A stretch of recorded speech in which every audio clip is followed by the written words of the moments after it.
ശത്രുക്കളെ അക്ഷരാർത്ഥത്തിൽ ഇരുത്തിക്കരയിപ്പിച്ചുകൊണ്ട് ഇന്ത്യ തങ്ങളുടെ ചരിത്രപ്രധാനമായ ആ വിജയപാത വീണ്ടും തുറന്നിരിക്കുകയാണ്. ചൈനയും പാകിസ്ഥാനും ചേർന്ന് ഇന്ത്യയെ പൂട്ടാനുണ്ടാക്കിയ എല്ലാ കെണികളും ഇപ്പോൾ തവിട് പൊടിയായിരിക്കുന്നു.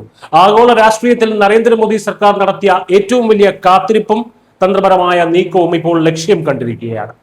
ഇറാനിലെ ചബഹാർ തുറമുഖത്തിന്റെ പൂർണ്ണ നിയന്ത്രണം ഇന്ത്യ വീണ്ടെടുത്തിരിക്കുന്നു.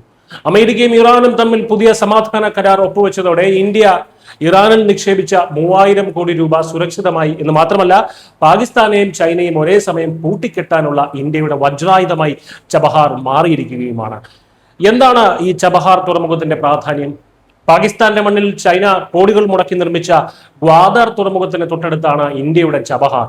പാകിസ്ഥാനെ പൂർണ്ണമായും ഒഴിവാക്കിക്കൊണ്ട് അഫ്ഗാനിസ്ഥാൻ, മധ്യേഷ്യ, റഷ്യ, യൂറോപ്പ് എന്നിവിടങ്ങളിലേക്ക് ഇന്ത്യക്ക് ചരക്കുകൾ എത്തിക്കാനുള്ള ഏക രാജപാതയാണിത്.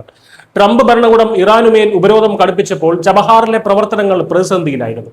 എന്നാൽ കടുത്ത സമ്മർദ്ദങ്ങൾക്കിടയിലും തുറമുഖത്തിന്റെ നിയന്ത്രണം ഇറാൻ കമ്പനികൾക്ക് വിട്ടുകൊടുക്കാൻ ഇന്ത്യ തയ്യാറായില്ല. ഇന്ത്യയുടെ ഈ സ്ട്രാറ്റജിക് സ്റ്റബേൺനെസ് അഥവാ തന്ത്രപരമായിട്ടുള്ള വാശിയാണ് ഇപ്പോൾ വിജയം കണ്ടിരിക്കുന്നത്. ഇന്ത്യയെ ഒതുക്കാൻ ചൈനയും പാകിസ്ഥാനും ചേർന്നുണ്ടാക്കിയ സിപെക് അഥവാ ചൈന പാകിസ്ഥാൻ സാമ്പത്തിക ഇടനാഴി എന്ന പദ്ധതിയുടെ മരണമണിയാണ് ഇപ്പോൾ മുഴങ്ങുന്നത്. സൂയസ് കനാൽ വഴിയുള്ള പരമ്പരാഗത പാതയേക്കാൾ 2 ആഴ്ച മുൻപ് റഷ്യയിലേക്കും യൂറോപ്പിലേക്കും ചരക്കുകൾ എത്തിക്കാൻ സഹായിക്കുന്ന 7000 കിലോമീറ്റർ നീളമുള്ള ഇന്റർനാഷണൽ നോർത്ത് സൗത്ത് ട്രാൻസ്പോർട്ട് കോറിഡോറിന്റെ പ്രധാന കവാടമാണ് ചബഹാർ.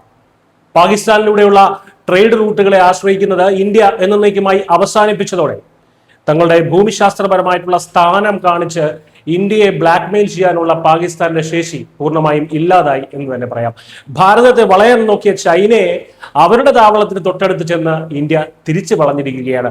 ഈ വൻ നയതന്ത്ര വിജയത്തോടെ ഇന്ത്യ ഒരു പ്രാദേശിക നാവിക ശക്തി എന്നതിലുപരി യുറേഷ്യൻ മേഖലയിലെ ഏറ്റവും പ്രധാനപ്പെട്ട ലോജിസ്റ്റിക്കൽ ഹബ്ബായി മാറിയിരിക്കുകയാണ്. ഇതിന്റെ പ്രത്യാഘാതമായി പാകിസ്ഥാന്റെയും ചൈനയുടെയും ഭാഗത്തു നിന്നും ഇനി അതിർത്തികളിൽ അട്ടിമറി ശ്രമങ്ങൾ ഉണ്ടായേക്കാം.